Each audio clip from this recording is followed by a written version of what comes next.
Submission, one of the most misunderstood words in modern culture today.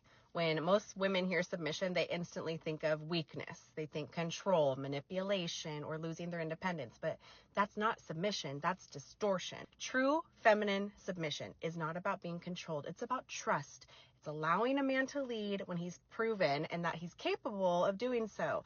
That's where modern women today get it wrong. You want a masculine man to lead you, protect you, and provide for you, but the moment he tries, you call it controlling. You want a king, but you treat him like a subject. Submission does not mean silence. It means respect. It means understanding polarity, that two alphas cannot coexist in one relationship without constant power struggles.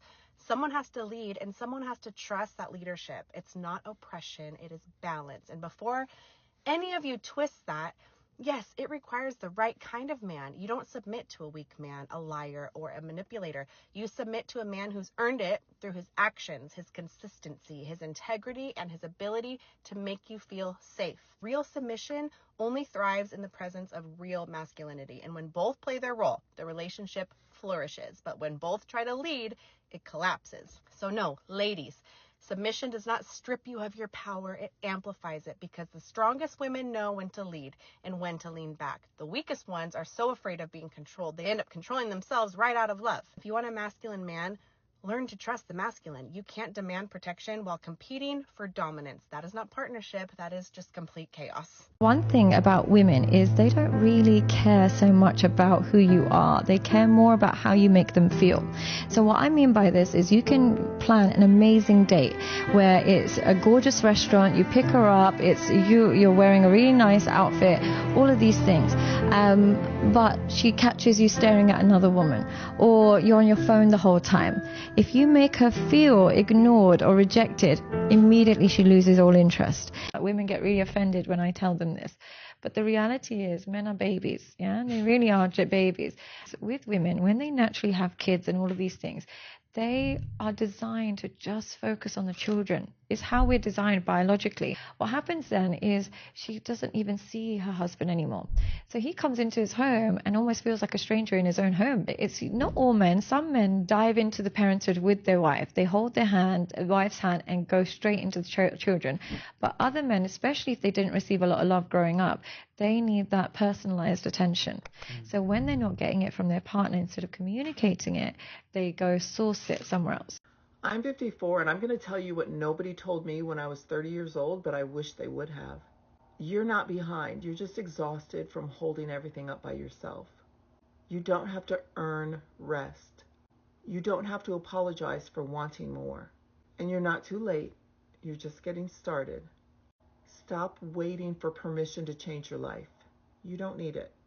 Some people won't make it into your next season, and that's okay. You can change your life radically in 5 years, but it starts with telling yourself the truth now. You can grieve the life you thought you would have and still build something better. God's not done with you. He's about to reroute everything.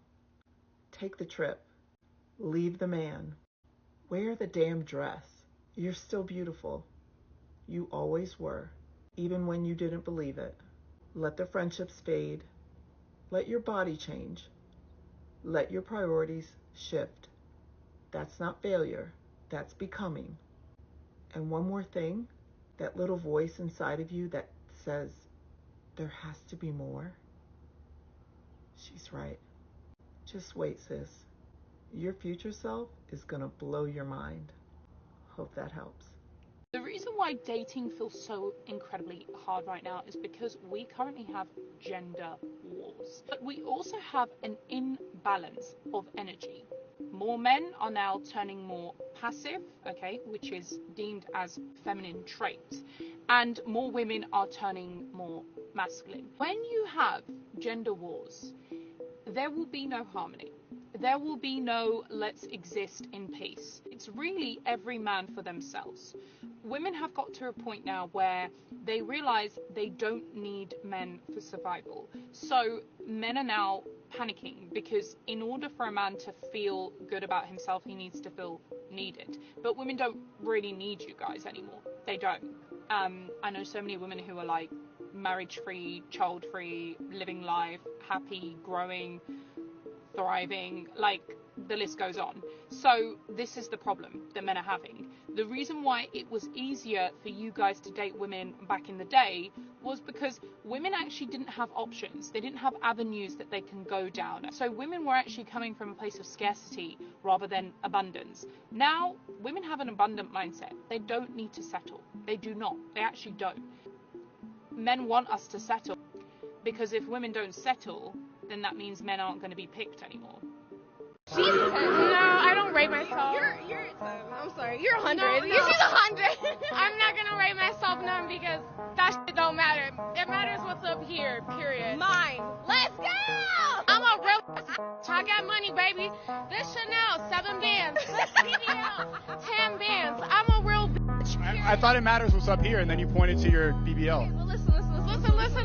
I'm a few daiquiris in. That you're single by choice? I am. No, you're not. Tell me how I'm not when it's my choice to be single. Well, let's use another example. Let's say I live in my mom's basement, and I'm 300 pounds, and I have Cheeto dust all over my shirt, and I play a lot of video games. Yeah. Okay? And I don't smash any girls, but I walk around and I say, well, I choose not to smash girls. Is that really valid? No, but how does that relate to what I have going on? Oh, I like that you asked me that question. It doesn't. I have guys I talk to. I have options, and a couple of them do want to be in a relationship, but I choose... Because I could go be in a relationship but with why with would them you want to be in a relationship with those guys? Anyways. What I'm trying to establish is that the guy that has the Cheetos all over his shirt, etc., he can sit there and say, oh, I'm choosing not to have sex with girls, but the reality is the girls don't want him. Okay? The girls that he don't want him back. Okay, so when girls say, oh, I'm single by choice, that's not true. You're single because the man that you want doesn't necessarily want you back. And a lot of the times it's because of your choices that women make, because women don't understand that you make certain choices and you automatically alienate yourself from a portion of men that would have potentially taken you seriously had you not done that. But girls like to cope and say, oh, I have a bunch of choices, I have a bunch of options. All those guys on your Instagram, all those guys that come to your job, all those guys that talk to you, they just want to smash. They're not real candidates. Okay. So I think it's cope when girls say that. That's your opinion. You're not long term.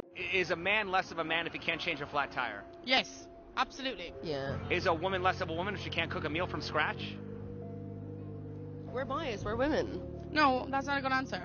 Do you believe we're in a transitional phase between women being old-fashioned and being independent? Yes, we're already there. If so, what are we transitioning to? Feminism. I hope we're transitioning to women and men being equal. We're transitioning into a lot of women being cat ladies. Do you think a woman would be welcomed at a woman's march if she's pro-life or has traditional values? Nope. So do feminists really care Not about nowadays. all women or just the women who agree with them? Feminists do not care about women. So is it really about women's choice? No, because it's not allowing each individual woman to decide for herself. It's not respecting each individual woman. It's conforming to a propaganda. It's because at the end of the day, when you have a group of people, when the men want it to be about them, they can do that. They can just be stronger, be bigger, be louder, take over, and make it about them. So if you don't purposely carve out shit for women, it doesn't happen, because you would think common sense would tell you that when the Constitution says all men created equal, that they meant humans. But the fact that women have had to fight to get the right to, the gendered laws, there are gendered laws so that women could vote. I think that's a fair one, because we had to gain that right. Same thing with discrimination against credit and getting bank accounts and all that stuff. Some of the gendered laws are there because the men have been standing in our way. Damn right. So my final thought is, as a woman, we have the right to do whatever we want, and I don't know what really feminists are crying about. We can go get an abortion if we want one. We can go get birth control. We can go work.